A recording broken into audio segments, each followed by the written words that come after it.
बच्चों, अब देखिए विषय प्रवेश में क्या कहा गया है, यहाँ पर हम इसे पढ़कर जानेंगे। ठीक है ना। टेक्स्ट बुक पेज नंबर 20 देखिए बच्चों। मेहनत ही सफलता की कुंजी है। मेहनत इन द सेंस लेबर, कष्ट, श्रम।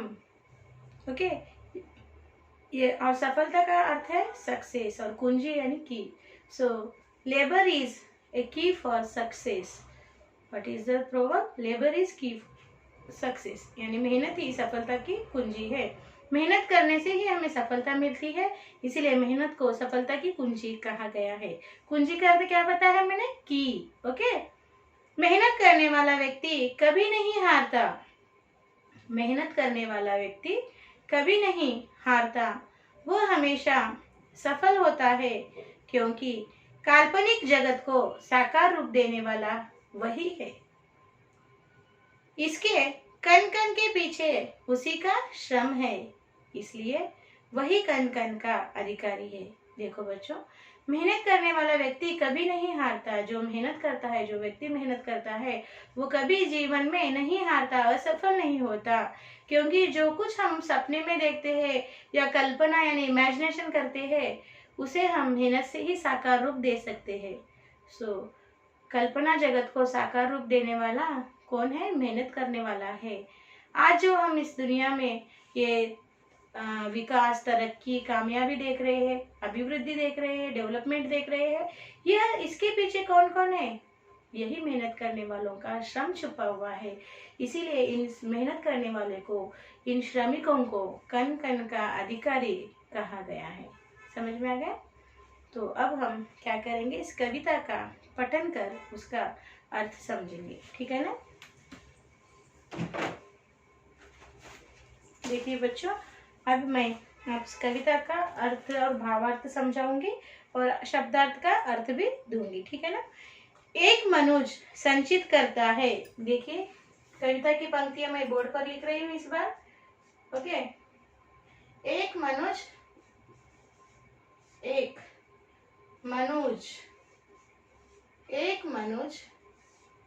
संचित करता है।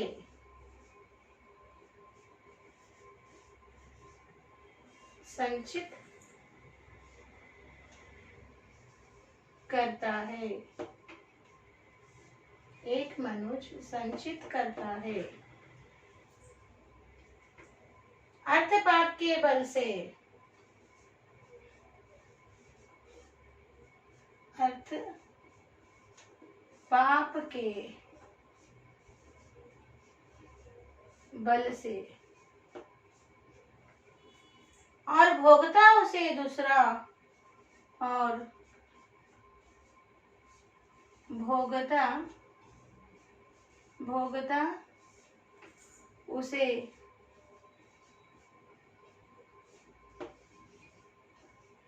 दूसरा, भाग्यवाद के छल से। भाग्यवाद के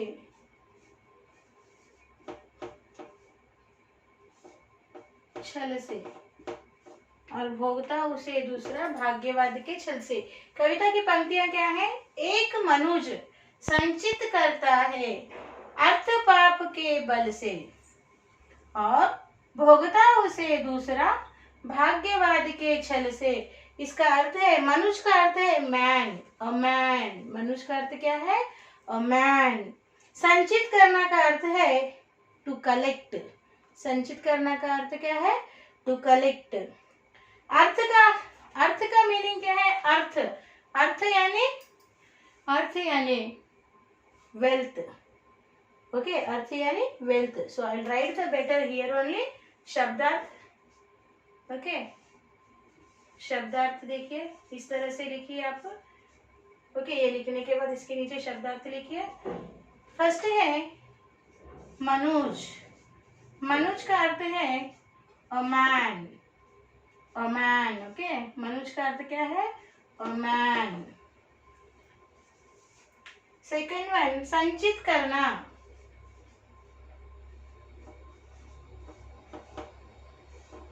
संचित करना यानी टू कलेक्ट।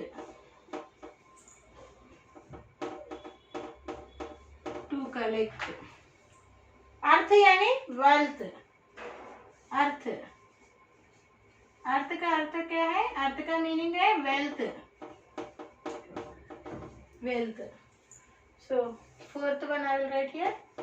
फोर्थ वन, पाप या पाप मीन्स सिन, पाप मीन्स सिन, ओके। बल स्ट्रेंथ, बल means strength,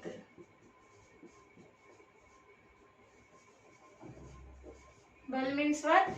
strength. STER, STER,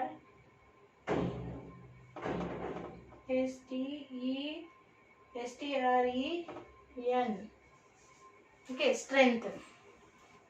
भोगना यानी टू एंड्योर, भोगना टू एंड्योर,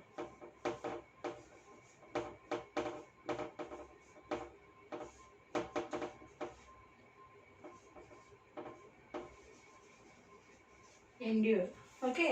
भाग्यवाद, फेटलिज्म, ओके। भाग्यवाद मीन्स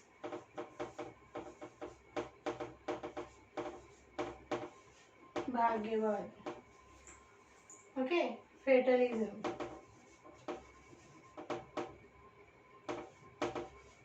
And छल means fraud, छल means छल, fraud, fraud, okay.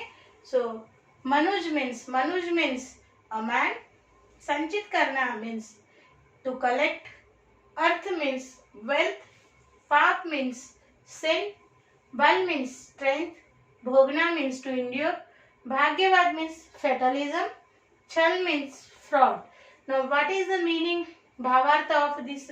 इन पंक्तियों का भावार्थ क्या है? एक मनुष्य संचित करता है अर्थ पाप के बल से और भोगता उसे दूसरा भाग्यवाद के छल से। इसका भावार्थ है बच्चों, प्रस्तुत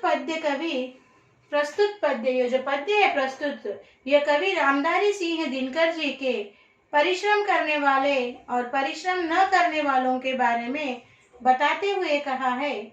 एक मनुष्य पाप के बल से धन इकट्ठा करता है और दूसरा भाग्यवाद के छल पर उसे भोगता है, यानी उसका स्वाद उठाता है, ओके। एक मनुष्य जो है पाप के बल से, पाप बुरे काम करके धन को इकट्ठा करता है और दूसरा भाग्यवाद के छल से यानी किस्मत के छल से उसे भोगता है, ओके ना। तो यह उसका भावार्थ हो गया बच्चों। आप इसको आपके क्लास वर्क बुक में लिखिए, सुंदर हस्ताक्षर में लिखिए। पहले पद्य लिखिए, उसके नीचे आप शब्दार्थ लिखिए। मुझे यहाँ नीचे जगह नहीं थी इसलिए मैंने बाजू में लिखा है, आपको इसके नीचे ही जगह है तो उसके नीचे ही कंटिन्यू कीजिए, ठीक है ना। लिखिए।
लिख लिया बच्चों।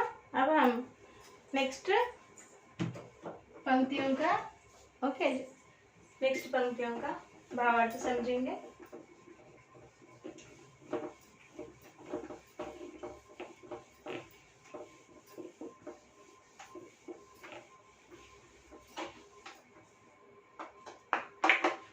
ओके, अभी देखिए यहाँ पर नेक्स्ट पंक्तियां हैं। नर समाज का भाग्य एक है। नर समाज, नर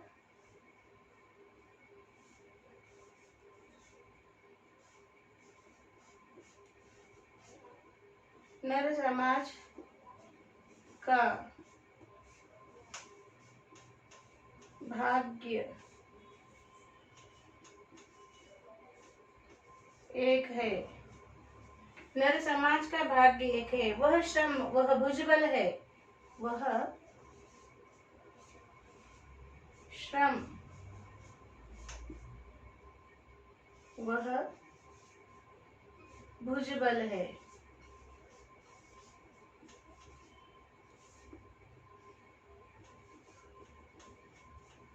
वह भुजबल है जिसके सम्मुख झुकी हुई,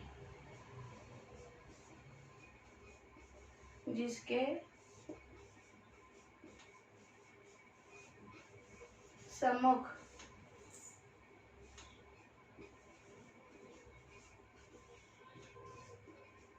झुकी हुई, जिसके सम्मुख झुकी हुई पृथ्वी विनीत नभतल है। पृथ्वी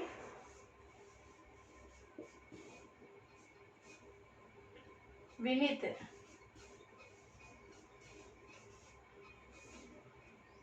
नभतल है।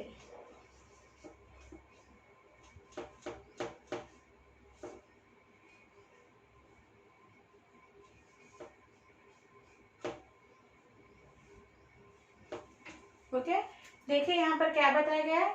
नर समाज का भाग्य एक है। वह श्रम, वह भुजबल है जिसके सम्मुख झुकी हुई पृथ्वी विनीत नभतल है। ओके, तो इसका अर्थ क्या है देखिए। ओके, नर यानी मनुष्य, ओमैन, समाज संस्था, भाग्य यानी नसीब, श्रम यानी परिश्रम, भुजबल यानी ताकत यानी स्ट्रेंथ, सेल्फ स्ट्रेंथ, भुजबल, सम्मुख यानी इन फ्रंट ऑफ, झुकना टू बेंड, पृथ्वी द अर्थ, विनीत विथ हम्बल, नभ द स्काई, तल अंडर वर्ल्ड। सो इसका भावार्थ क्या है। प्रस्तुत पद्य में कवि रामधारी सिंह दिनकर जी ने श्रम और भुजबल के महत्व के बारे में बताते हुए कहते हैं, श्रम यानी लेबर, कष्ट, और भुजबल यानी इन भुजाओं का बल के बारे में बताते हुए कहते हैं, व्हाट ही इज टेलिंग, समाज में मनुष्य का काम है श्रम करना। इस समाज में, समाज in the sense society, in this society what is the work of a person, what is the work of a person, he have to work, he have to labor, do the labor. okay, जो परिश्रम करते हैं उनके सामने पृथ्वी means ये धरती, आकाश means नभ, पाताल यानी तीनों लोक विनय पूर्वक नतमस्तक होना यानी झुकना, विनय पूर्वक अपना सिर झुकाते हैं। who is working, who is a labor, who is a working. okay, so in front of that man the land and sky and on the तीन लोग बोलते हैं ना, that three worlds are bowing their head in front of that man. okay, यानी उस इंसान के, उस व्यक्ति के सामने ये पृथ्वी, ये जमीन, वो आसमान, आकाश और पाताल भी नतमस्तक होते हैं, झुकते हैं, उसके श्रम को आगे अपना आदर व्यक्त करते हैं। ओके ना, यह इसका भाव है। अभी मैं यहाँ पर आप इसके शब्दार्थ भी लिख दूंगी, आपके लिए आसानी होगा लिखने के लिए। इसके शब्दार्थ है, शब्दार्थ मीन्स मीनिंग्स। फर्स्ट इज भाग्य, नसीब, भाग्य मीन्स फेट, श्रम मीन्स हार्ड वर्क, श्रम,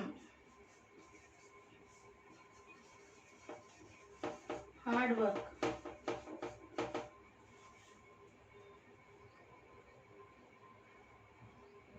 सम्मुख,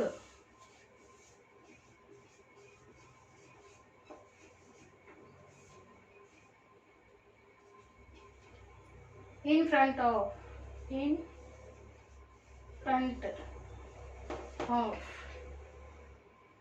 झुकना to bend,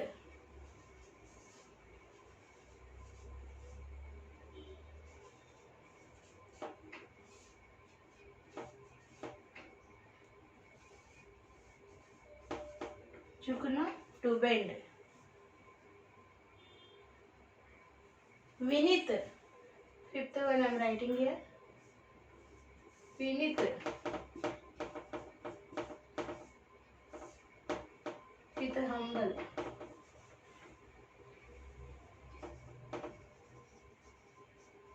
with humble। Tal means tal, underworld,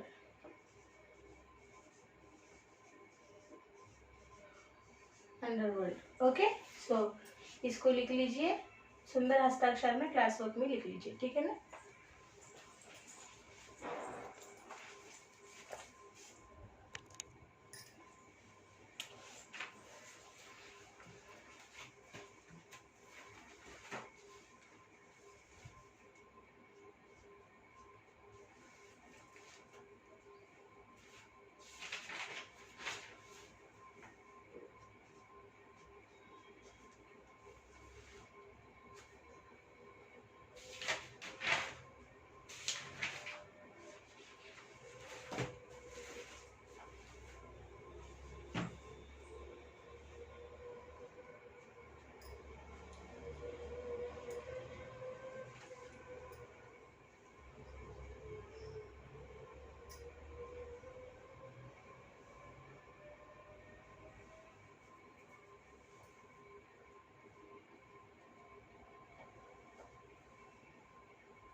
सो अभी आप अपना समय क्या है, अभी साक्षी।